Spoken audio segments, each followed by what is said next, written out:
உங்களுக்கு கல்யாணம் ஆயிருந்தா உங்க பொண்டாட்டி உங்க பிள்ளைங்க கூட இருக்க எவனும் எங்கேயும் வரமாட்டான். செத்தா கூட நிறைய பேர் தூக்கி போடுறதுக்கு வர்றதில்லை இப்போ. அதனால நீங்க எல்லாரும் ஒழுக்கமா இருந்தீங்க அப்படின்னா அது உங்களுக்கு நல்லது. இல்லை அப்படின்னா நீங்க வந்து சீரியஸான விளைவுகள், சட்ட ரீதியான விளைவுகளை சந்திக்க வேண்டி வரும். சட்டம் இப்ப முதல்ல மாதிரி இல்லை. முக்கிய குற்ற சட்டங்கள் எல்லாத்தையும் மாத்திட்டாங்க. ரொம்ப ஸ்ட்ரிக்டா இருக்கு. உங்களை பொருளாதார ரீதியாக கூட உங்க எல்லாரையும் முடக்க முடியும். காசு இல்லைன்னா நீங்க கஷ்டப்படுறது மட்டும் இல்லாமல் உங்க குடும்பங்களும் கஷ்டப்படுவாங்க.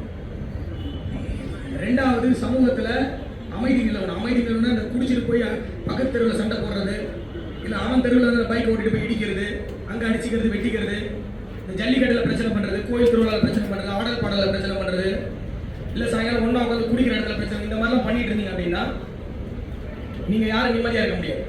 உங்கள் குடும்பத்தில் இருக்கவும் நிம்மதியாக இருக்க முடியாது. பார்த்துக்கோங்க. இங்கே மொத்தமாக ஒரு 300-400 பேர் இருக்கீங்க, அவ்வளோதான்.